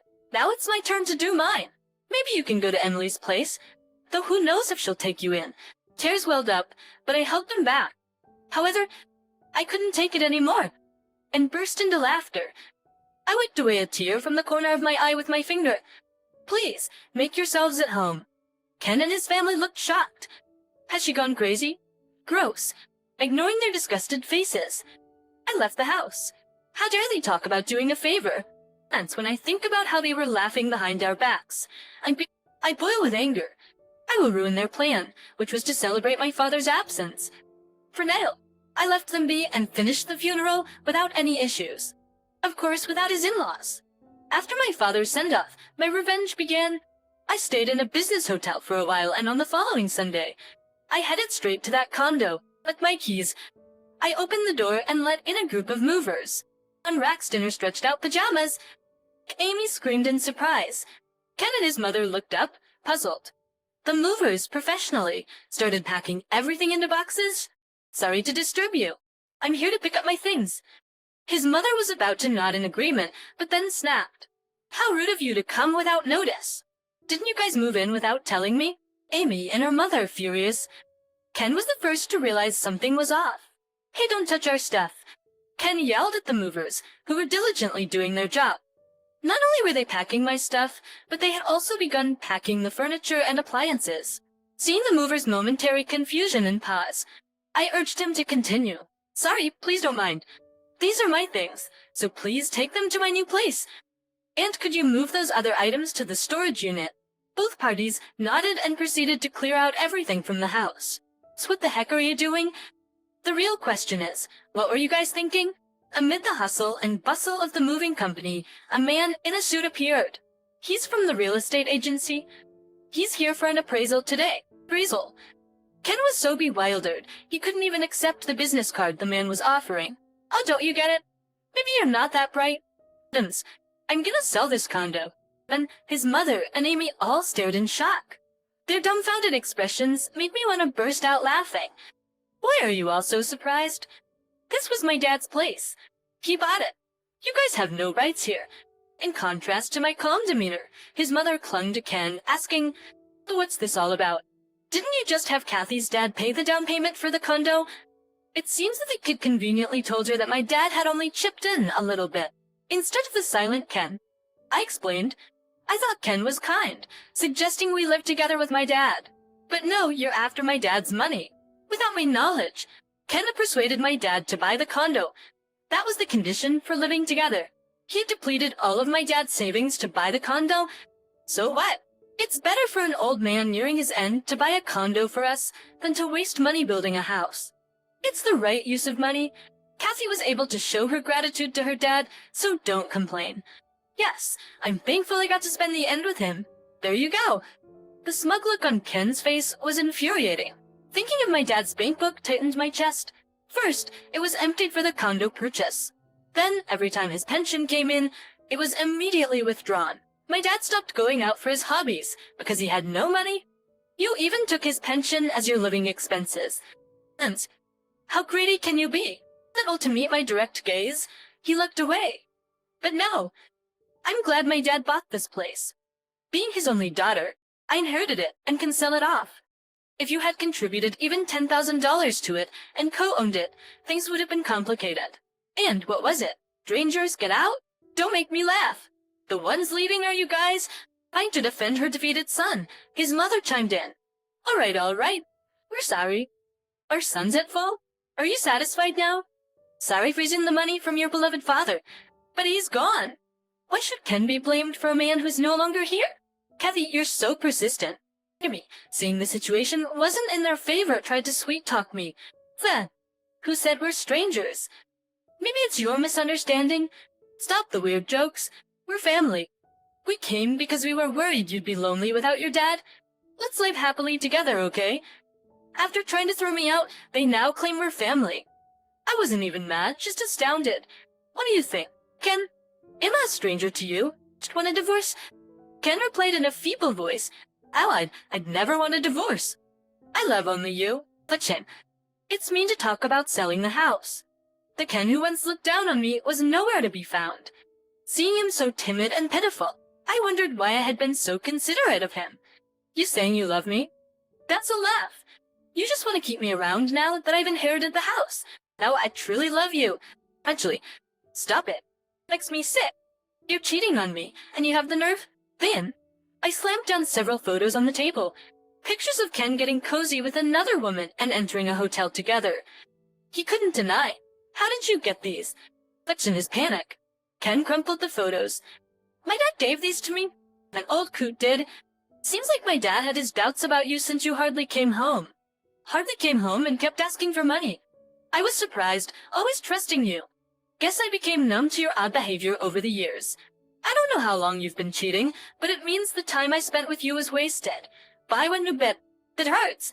My dad, unskilled with his cell phone camera, had taken several shots of Ken's infidelity. While debating whether or not to tell me, under the guise of evening walks, he had collected all the evidence. And right before he passed, he finally spilled the beans about this and the financial issues. We should get a divorce. Like Kathy. I cut off Ken's words. You think you have a say? He gritted his teeth in frustration. His mother clung to his arm, whispering sharply. This isn't what we discussed. We thought Kathy, being a maid, would just listen to us. I realized from her words, I was just chosen as a wife because I'd be a good housemaid. That's why their attitudes turned cold after marriage. Upon realizing my dad had more money than expected, they took advantage of him too. A maid should just nod and obey her husband. What's with this rebellious attitude? You used to be so timid. Now, with a bit of age, you think you're smart. This is marital fraud. Ken was deceived. His mother cried on Ken's chest. Even though revealing more would crush his already devastated mother, I couldn't stay silent. You keep calling me a tea-serving maid, but what era are you living in? Maybe decades ago, but now it's the 2020s. If you keep using such outdated terms, you're just broadcasting how out of touch you are. Quite embarrassing. I'll you cheeky woman. His mother still had some bark left in her. For some reason, Ken shouted with tears in his eyes. Yeah, you'd be nothing without me. He trembled slightly, resembling a chihuahua picking a fight. Ken, you know I work too, right? Betsy rents for family apartments, where high and there were expenses for Emily's education. Maybe back then, I couldn't live comfortably on my salary alone. But a tear slid down Ken's cheek. Not paying any mind. I continued. I earn enough for my own living expenses now. Balancing work and raising a child was tough, but I'm glad I continued working. Thank you, again, for the time we had. Goodbye. His mother glared at me as if I were a demon. Amy shouted, letting out her true feelings. A wife shouldn't have thoughts, rights, or money. It's perfect if she's just a bit dull. The cries of Ken's mother echoed in the now empty room. Amy collapsed on the spot, while Ken just looked up to the heavens. Though there were some struggles afterwards, the sale of the house and the divorce from Ken eventually went through when I demanded a division of property. Ken reluctantly confessed, Please, go easy on me. I hardly have any savings. He not only squandered his money, but in fact, his salary was pretty low to begin with. I doubted it because Ken, with his impressive education, worked for a major company, so it didn't make sense. But in reality, even past the age of 50, he didn't hold any significant position and wasn't entrusted with any major tasks, so he didn't have to work overtime. His take-home pay was barely different from the fresh-out-of-college youngsters. Of course, all those times he claimed he was working late or on business trips were lies. He was cheating. No wonder he looked so pitiful when I talked about work and money. I couldn't help but laugh thinking that maybe Ken, in this modern age, was just doing menial tasks like fetching coffee and making copies at his prestigious company. Just 3 months after the divorce, Ken approached me wanting to get back together, which shocked me. Kathy, can we start over? Ken, who was always so proud of working for a big company, apparently had to move into a cheap two-bedroom apartment with his mother and Amy after the divorce. His mother and Amy, who were hoping to leech off high-earning Ken, were astounded to discover his meager earnings. They had frequent arguments in their thin-walled apartment, and eventually, Ken left them behind. Apparently, he even quit his job because he felt unappreciated.